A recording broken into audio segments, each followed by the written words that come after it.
Hey everybody, here is our April 21st, our Sunday, April 21st devotional, our daily bread. So thieves in Germany stole a truck's refrigerated trailer filled with some more than 20 tons of chocolate. The estimated worth of the stolen sweetness was 80 grand. Local police asked anyone who was offered a large quantity of chocolate via unconventional channels to report it immediately. Surely those who stole the massive amounts of sweets will be facing bitter and unsatisfying consequences if they're caught and prosecuted. So Proverbs confirms this principle. Food gained by fraud tastes sweet, but one ends up with a mouthful of gravel.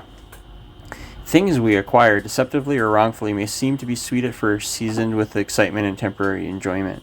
But the flavor will eventually wear off, and our deception will lead to our being left wanting and in trouble. The bitter consequences of guilt, fear, and sin can end up ruining our lives and reputations. Even small children are known by their actions, so if their conduct is really pure and upright, verse 11, may our words and actions reveal a pure heart for God and not the bitterness of selfish desires. When we're tempted, let's ask God to strengthen us and help us remain faithful to Him. He can help us look behind the short-term sweetness of giving in to temptation and guide us to carefully consider the long-term consequences of our choices. So reflect and pray on this today. So when has temptation led to bitter consequences for you?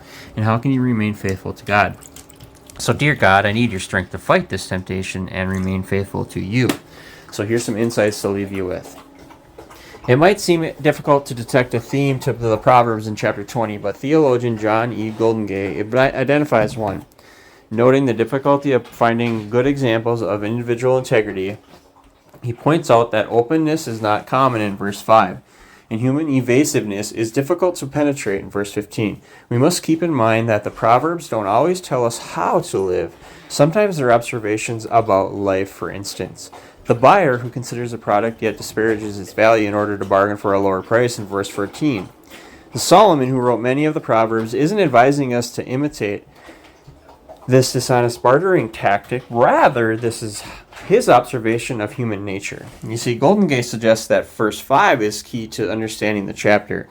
The purposes of a person's heart are deep waters, but one who has insight draws them out. Wishing and hoping you guys all a safe and sober and blessed Sunday, April 21st. See you on the next one.